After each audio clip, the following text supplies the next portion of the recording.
Une autre distinction dans ce journal, cette fois avec le cabinet ECG.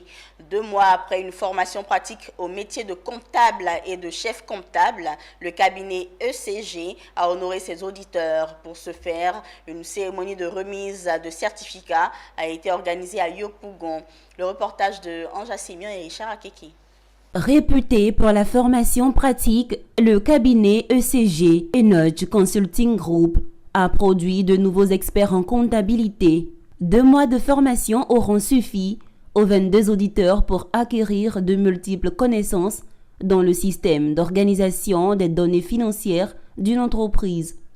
Tout ce qu'un comptable doit faire en entreprise et un chef comptable doit faire de manière pratique et de manière détaillée, de nous perfectionner, d'apprendre encore plus de choses que nous ne faisons pas dans la pratique. Ça a été gratifiant. J'ai appris à être beaucoup professionnel, à être un peu plus rapide dans ce que je fais maintenant et à vouloir aspirer à plus.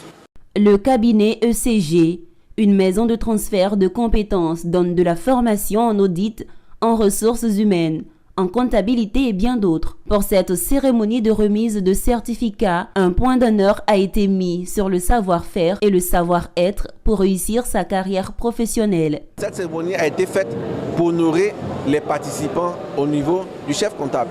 Ils ont fait une formation de 2 mois avec nous et après ces 2 mois, on s'est dit qu'il fallait qu'on puisse donner plus de valeur à la chose. Habituellement, on formait et les certificats se remettaient en salle simplement. Nous avons décidé de monter à un certain niveau où on remet les certificats dans un endroit comme ça, accompagné d'un parrain. Pour nous aujourd'hui, une chose est de travailler, une chose est d'avoir une carrière, mais une chose est de réussir sa carrière. Parce qu'aujourd'hui, on a des connaissances, on a des acquis, mais on ne sait pas comment les rendre. C'est environ plus de 1500 personnes formées dans la pratique par le cabinet ECG depuis sa création en 2020.